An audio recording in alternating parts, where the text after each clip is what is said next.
Good morning, and welcome to First Congregational Church of Los Angeles, here in person and online all over the world. Before I start talking about today's Prelude-Concert, I would like to tell you that the team at First Church and myself are very excited that the first single from our new organ and choir album, The Mass, composed by Patrick Cassidy, who is sitting about 15 meters away from me in the sanctuary right now, is going to be released tomorrow, Monday. That's the first single, the Sanctus, coming out tomorrow, Monday. Online audience, you can see the link on the YouTube page. Everybody else, you can access this through our website.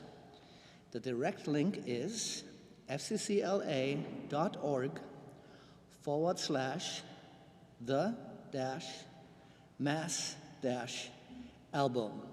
That's fccla.org/the-mass-album. If that's too much to remember, just go to fccla.org, go to music, and you will find it right there. This is a beautiful, profoundly moving work, a new instant classic. I'm a little biased because I played on it and I co-produced it with Dr. Harris, but I'm still right. It features Laude, Dr. David Harris, and myself as performers, and the composer Patrick Cassidy was also part of the process of making this great album. So tomorrow is the first single, then there will be 3 more singles, and the complete album will be released on November the 8th with an in-person pre-sale here at church the day before, Sunday, November the 7th. So that's when you get the whole piece. You're getting a few singles ahead of time, and on November 8th, the whole mass. And you can get that here in person on November 7th. So please be back for that, and please be back before that also. To today's program. Alexandre Guimond was a French organist, composer, and improviser, performer and pedagogue of the 19th century and the first decade of the 20th century. He wrote a lot of practical, liturgical pieces for his own instrument, the organ. For 3 decades, he played at the Parisian church, I should say, La Trinité, which later became Olivier Messiaen's church. His students included the equally famous Marcel Dupré. Elisabeth von Herzogenberg was a 19th century German pianist, composer, singer, and philanthropist. She took piano lessons from Brahms, whom we are going to hear right after her, for a while. He stopped teaching her ostensibly because he fell in love with her, and apparently thought then he shouldn't be her teacher. He probably was right about that. Johannes Brahms wrote a set of 11 beautiful organ chorale preludes in 1896, the year before his death. Schmücke dich, o liebe Seele, is the 5th in the set. The English title of the piece is Deck Thyself, My Soul, with Gladness. Fanny Mendelssohn, later Hensel, was Felix Mendelssohn's sister and a composer in her own right. Today I'm playing an organ transcription by Charles Callahan of her 4-part chorale setting of Eichendorff's poem, Hörst du nicht die Bäume rauschen? Can't you hear the trees rustling? Elisabeth Jacquet de la Guerre was a French harpsichordist and composer from the Baroque era. She worked at the court of Louis XIV, the Sun King. I think the Beatles wrote a song about him too. She was one of the few well-known female composers of her time. Louise Adolpha Lebeau was a German pianist, music critic, and composer of the second half of the 19th century and a bit more than the first quarter of the 20th century. She studied with Clara Schumann and Josef Rheinberger and wrote an autobiography called Lebenserinnerungen einer Komponistin, Memoirs of a Female Composer. She settled down in the German town of Baden-Baden, which named its music library after her. Once again, please check out our new single from Patrick Cassidy's The Mass tomorrow, Monday, and also mark your calendars for the release of the first full album being released here at FCCLA in a long time on November 8th with an in-person pre-sale the day before, Sunday, November the 7th. And all of the information can be found in the music section of our website, fccla.org. Thank you for being here, and thank you for your support.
Good morning, and welcome to First Congregational Church of Los Angeles. Please listen to these words of gathering.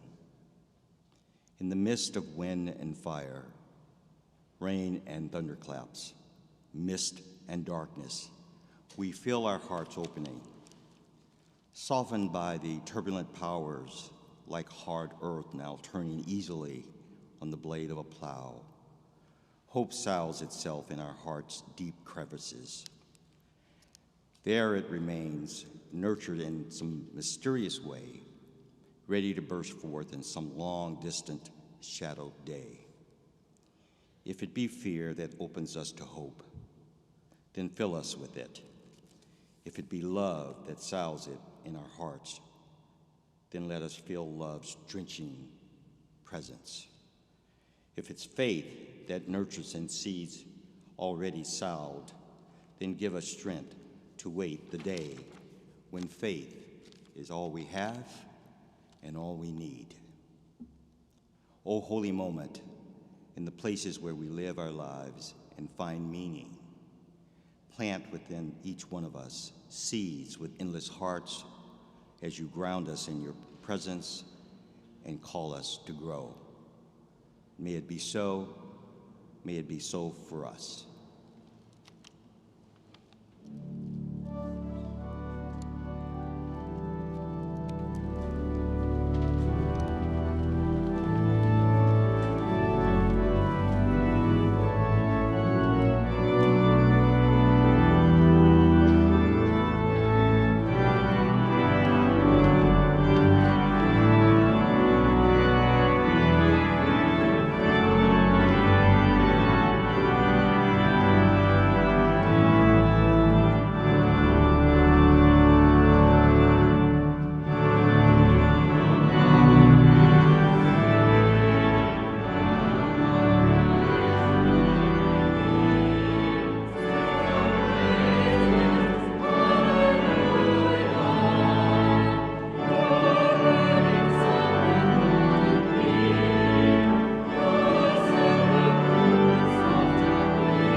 place in the world. With your lavish care, you meet our hunger and our thirst. On this day, give us eyes to see the feast that you have placed within this hour, a hallowed, holy, blessed day. May it be so. May it be so for all of us. Amen.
Holy Scriptures tell us that we are all created in the image and likeness of God.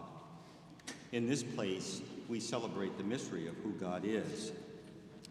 We remember that our tradition is rich in calling the divine by many names: Amma, Abba, loving mother, compassionate father, source of life, redeemer, loving presence, holy one, Adonai.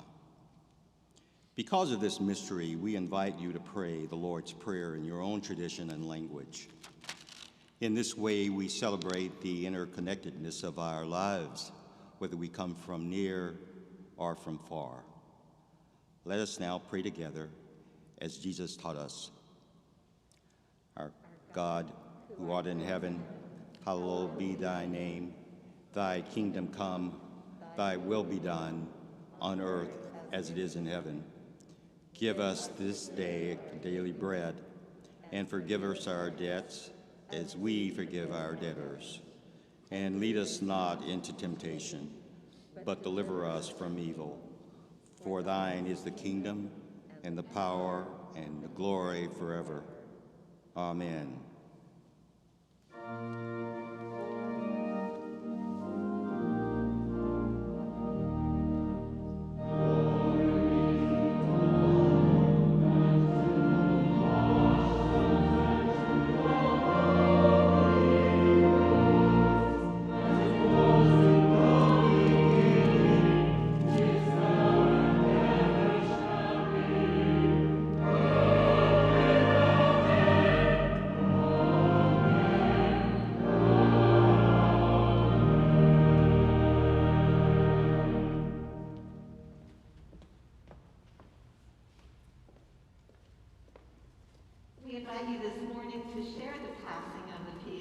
by offering to each other a simple bow. It is, from many traditions and cultures, a sign of honor and respect. And in these times when we are trying to be so cautious, it is a way for us to honor and greet one another. Listen to these words now from Jan Richardson. When the path is simple, peace. When the way is complicated, peace. May Christ not only show us the way, but also be the way we travel, way of blessing, way of peace. This morning, may the peace of God be with you.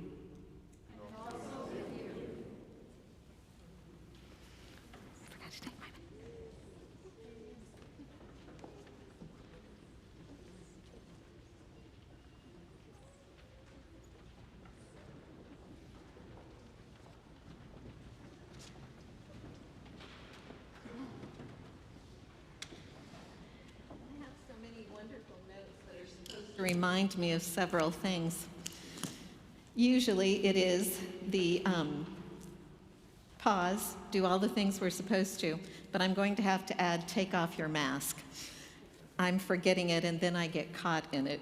So this morning I want to welcome you again to First Congregational Church of Los Angeles. This is an amazing place to worship, whether you are here with us in person today or whether you are online far away. So many wonderful things happening that we want to share with you as we continue our homecoming back to First Church. So first of all, we want to let you know, so many of you have asked, if you're not on Facebook, you may not have heard yet that Reverend Wally and her wife Kelly have a new daughter, Laurel Jean, who was born on October 3rd, and we send them our best greetings. There were beautiful pictures, so if you are on Facebook, make sure that you go to Wally's page and look at those pictures of that new sweet baby. So if this is your first time at First Church, we invite you to stay afterward, Mayflower Courtyard or Festival Plaza if you brought children with you for coffee hour. We would love to meet you and get to know you.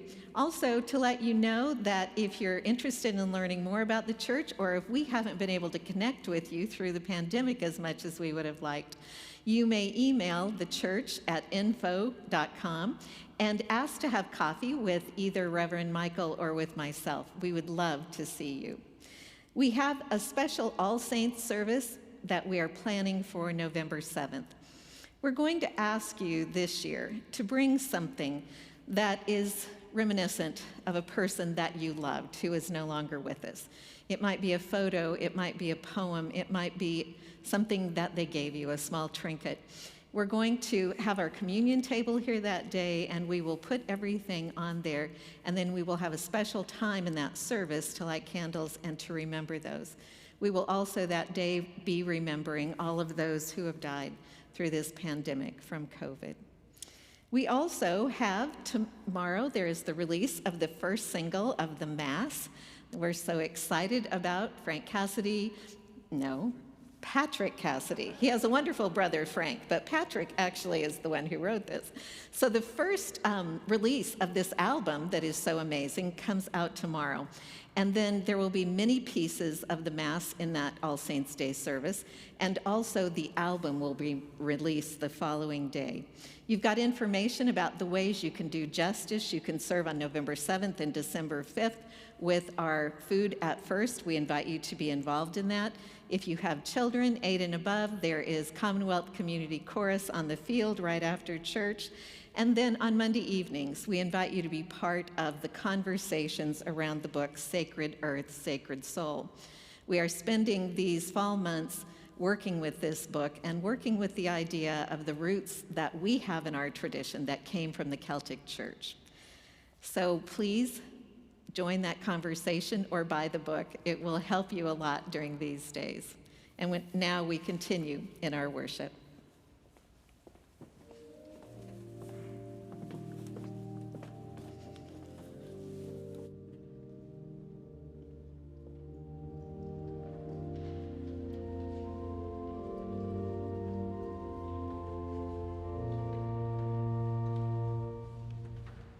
Listen now to these words from the apocryphal book of Sirach. Hear own praises. She proudly proclaims her glory among her own people. She speaks out in the assembly of Yahweh, in the presence of God's host. I am the word come forth from the mouth of Yahweh. I enveloped the earth like a mist.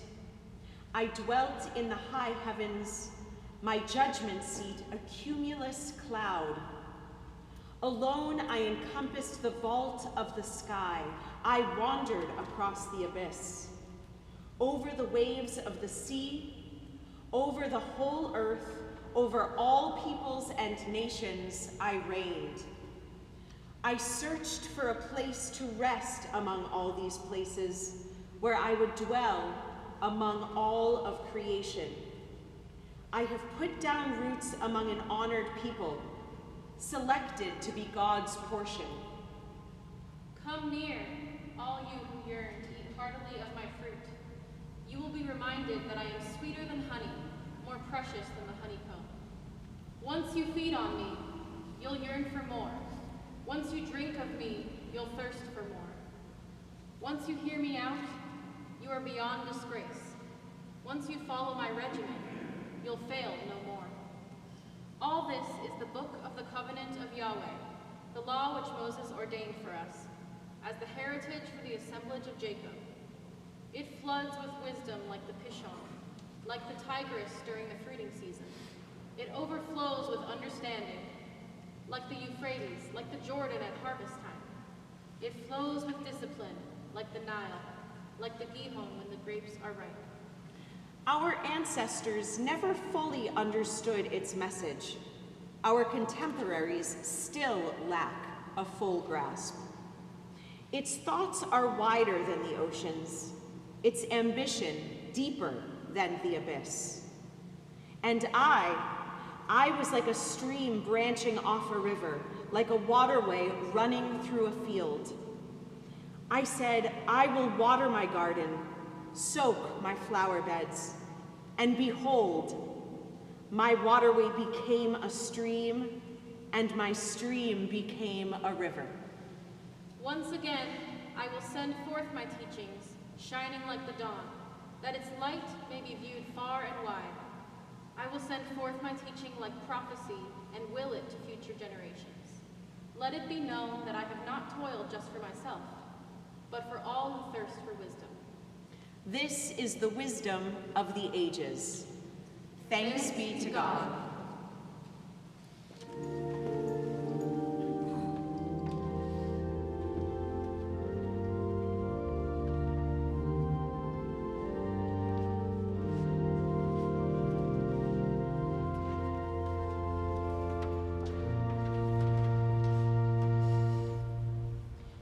In stillness, we open our hearts to the whisper of holiness.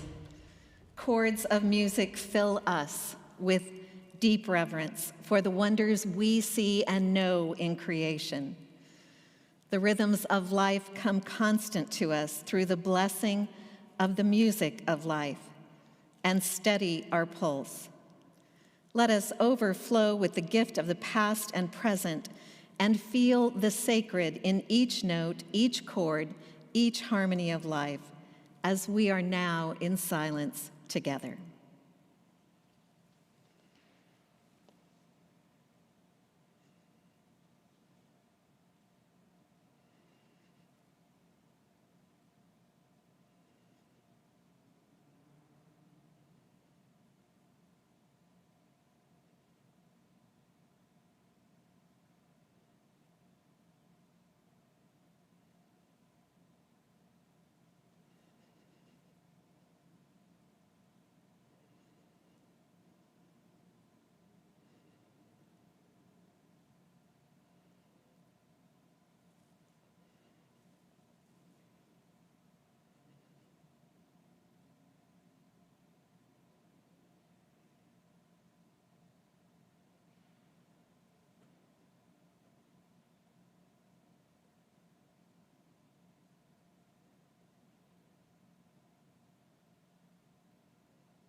for the wisdom that fashioned the universe and can be read in the earth's dark depths and in heaven's infinity of lights. Thanks be to you, O God, for the wisdom of teachers before us and their words and imaginative seeing, for the wisdom of those we have known and their silence and humility of speech, and for wisdom's wellspring in our own souls and in the soul of every human being, from which ancient truths and new realizations spring forth. Thanks be to you. Let wisdom unfold in our hearts and minds and in the people of every nation. Let us see the foundations for a new harmony within us and between us, the foundations for renewed unity with the earth and all its life forms. For the ground of life, which is in you, O God, for the ground of all life, which is in you. In the silence of our hearts on this day, let us give thanks for the gifts of this day and pray for the life of the world. In the great light that rules the day and in the gentler light that guides the night, may we glimpse the shinings of your presence, O God. May we glimpse the shinings of your presence. Amen and amen.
Thank you, choir, Christoph, Patrick. One day, a group of men came knocking at the door of the Kildare Monastery, requesting that they be allowed to join the community founded and led by Bridget. She consulted with her sisters. They were aghast. Men? What? Noisy, unruly, bothersome? No way. Bridget's first assistant sealed the matter with the words, "It's never been done before." Unhappy with this decision, Bridget went outside and sat near the holy well. Something urged her to look deeply into its dark waters. She picked up a tiny stone and dropped it into the well. Down it fell until a small splash in the deep told her it had reached the water. But there was still nothing to be seen. She picked up another stone and dropped it into the well. Just at that moment, the noonday sun at its highest place in the sky illumined the water where the stone had struck. Bridget saw tiny circles rippling out from where the stone had pierced the water. In the depths of her imagination, she saw a circle widening, and she thought about this. Because it's never been done before does not mean it can never be done. And it was so. Kildare became a monastery for both women and men. Today we meet beloved Bridget, a powerful, transformative leader of the church in Ireland in the 5th and 6th centuries, a patron saint that has enchanted imaginations there and far beyond for hundreds of years. Legend has it that Bridget was born but just before sunrise, that time governed neither by the sun's light nor the moon's, but by the two lights, the twilight. It is also said that her mother gave birth to her neither within the house nor outside of it, but in the doorway of their dwelling. Bridget would come to be associated with that meeting place between opposites, night and day, sun and moon, spirit and matter, divine and human. She occupies the liminal space between worlds, stands at the entryway between so-called opposites, which have been torn apart from each other, and bridges them in union again. The Christianity that arose in Ireland and through Bridget illustrates this beautifully. Her Christian faith was rooted deeply in Celtic wisdom, which reverenced both the masculine and feminine. Bridget's namesake was the Celtic earth goddess, Bridget, meaning great or shining one, whose brightness was believed to shine deeply in all things. St. Bridget's stories and symbols resonate with those of the Celtic goddess, who was the goddess of healing and poetry and smithcraft. It is said that Bridget the goddess simply put on a Christian cloak to become Bridget the saint. I was delighted this week to learn that women were priests celebrating the Mass in Ireland until the 6th century, some 520 years after Jesus. Bridget was even ordained a bishop, though the consecrating bishop who did so claimed it was an accident. He read from the wrong book by mistake because he was, quote, so full of the grace of God in her presence, end quote. Nevertheless, she persisted in her leadership. The reverencing of women flowed not only from the people's Celtic roots, but also from their understanding of God, an example of why theology is still so very important today. The divine encompassed both male and female, therefore both were sacred. While God contained both, however, God was not bound by either. God, in essence, they were saying even then, was non-binary, gender non-conforming, whose good image was reflected equally in every expression of life. The Roman imperial church codified a patriarchal system in which men held all power, and it was profoundly shaped by its understanding of God as literally male, omnipotent, transcendent, set apart, ruling and judging the world from heaven far away. When the Protestant reformers arrived in Ireland in the 16th century, they further entrenched this image as theirs became the dominant form of Christianity. Understandings of God as immanent and feminine were now suspect. The celebration of the sacred feminine derided as pagan and violently repressed. Its exclamation points were tragic as women were further subjugated. For centuries, though, the sisters and brothers of Bridges Monastery in Kildare kept a flame continuously burning to celebrate the light associated with the sacred feminine, shining deep in all things, the light that had never been overcome by the darkness.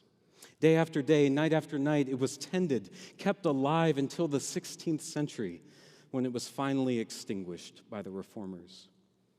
The spiritual practice of tending the mother fire, however, moved underground and into family homes and hearths. The light that permeated all things persisted, even if not as visible as it once was. It is not unlike wisdom. In our reading today from Sirach, wisdom is portrayed as this sacred feminine energy pouring out from the mouth of God. Alluding to Genesis, when God's creative spirit hovered over the waters of the deep at creation. Wisdom subtly covers the entirety of the earth like a mist, searching for people among whom to rest. When received, her gifts are inexhaustible, like the 4 rivers that flowed through and around the mythical Garden of Eden, providing life to all who came to her. Her depths, wider than the ocean, cannot fully be grasped or comprehended. The sacred feminine was sought and reverenced by the Druids and Celts in rivers and streams, present to every seeker, its depths infinitely searchable like wisdom's. It was also sought in mountains and hills and forests. Bridges Monastery, Kildare, means Church of the Oak. Drawing on her Druidic heritage, Bridget taught a way of knowing that, like ancient oak trees, reached deep into the ground with their roots and high into the air with their mighty branches, connecting earth and heaven. One of Bridget's early biographers said Kildare became a monastic city. These were not secluded, cloistered nuns and monks living a life set apart, but were women and men who lived their vocation in connection with the people in the larger settlements around them.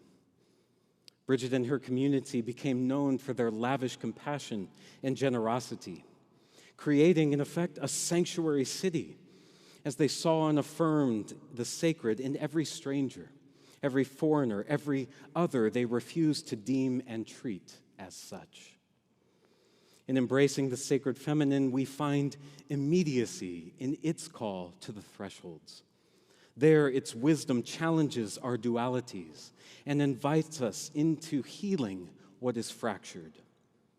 When Bridget was young, she was known for giving away her family's milk, butter, and cheese to passers-by.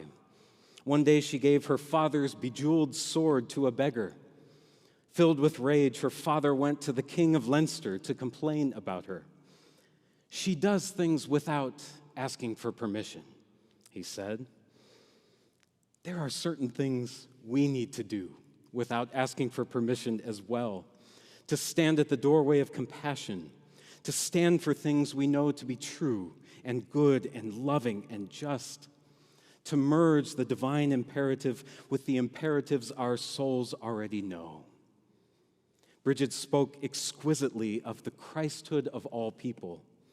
Every guest is Christ, she would often say. It was her way of speaking of the divine and the human, intermingled within every life. I agree with John Philip Newell that it's laughably sad, the disconnect we've created between the spiritual and physical, between the feminine and the divine. It is this tragic separation between the realms of grace and nature, this lack of integration in this patriarchal domination system that has diminished the lives of so many women and men and humanity's relationship with the earth. We need to reawaken to the strength of the sacred feminine again, to faithfully tend the interrelationship of all things. Newell writes, in this moment, politically, culturally, and religiously, we are witnessing the death throes of a shadow form of masculine power that has arrayed itself over against the earth and over against the sacred feminine.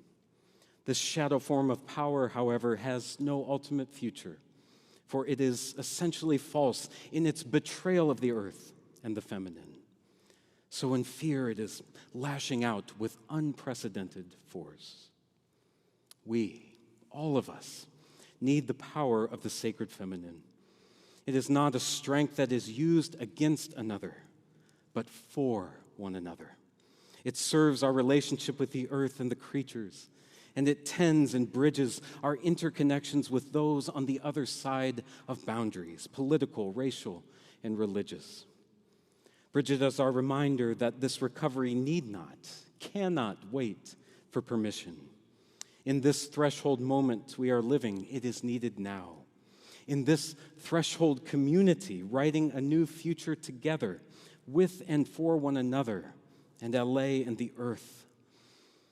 Audre Lorde said, life is very short. What we have to do must be done in the now. Let us then look deep within wisdom's well. Sit long enough to rediscover the sacred feminine of God, to find what the light is illuminating there, to discover in the depths of our imaginations, as Bridget did, that just because it's never been done before does not mean it can never be done.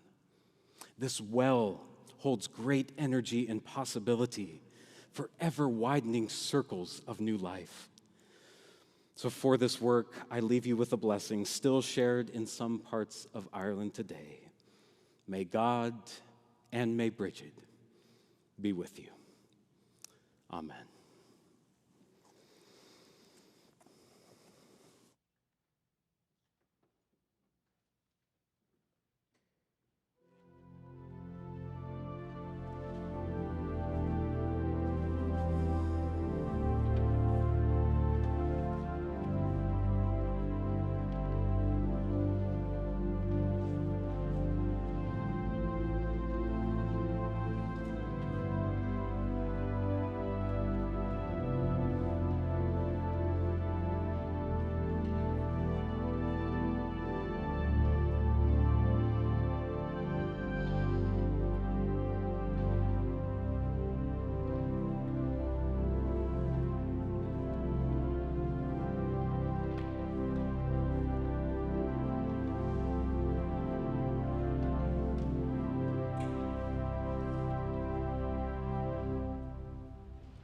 Each Sunday, we invite you to join our leadership and staff as contributors to First Church.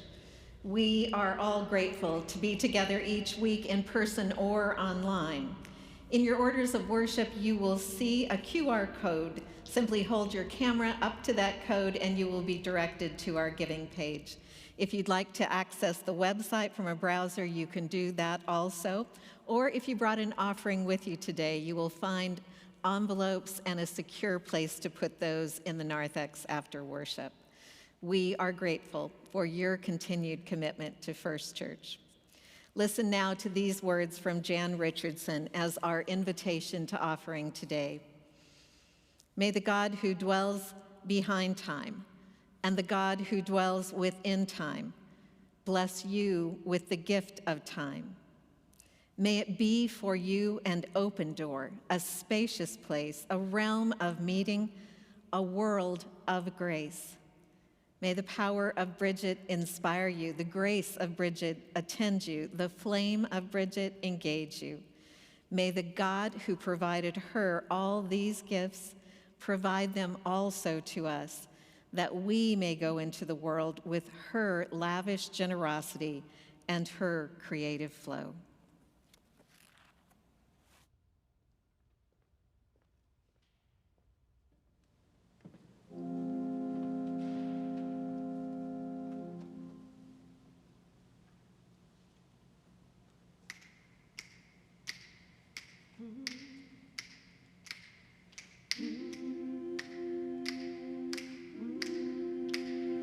There are no waters rising, this I know,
I know.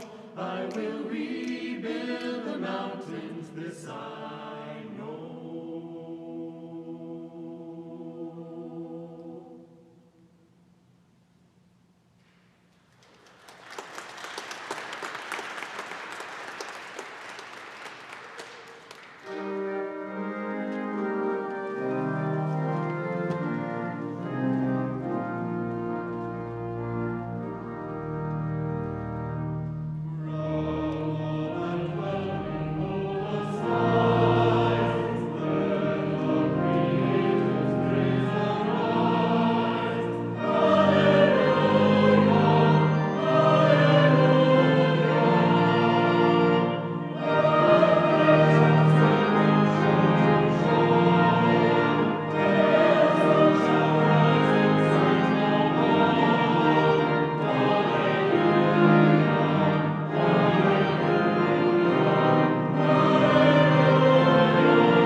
Already received from your marvelous gifts of creation and our time together on this day. As we give these offerings, we ask for help in using them wisely and in ways that will help us bring life to all your children as we honor your dream for creation more deeply. Amen and amen.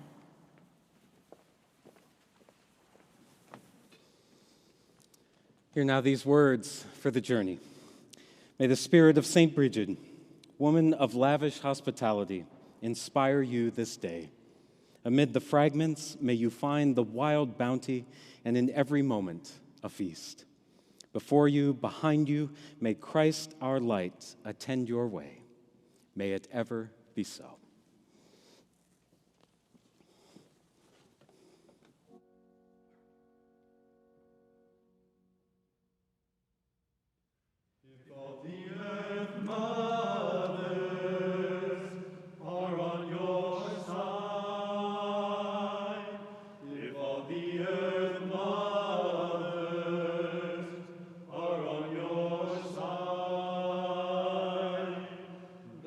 Rest ye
Again, we invite you to join us for coffee hour in Mayflower Courtyard.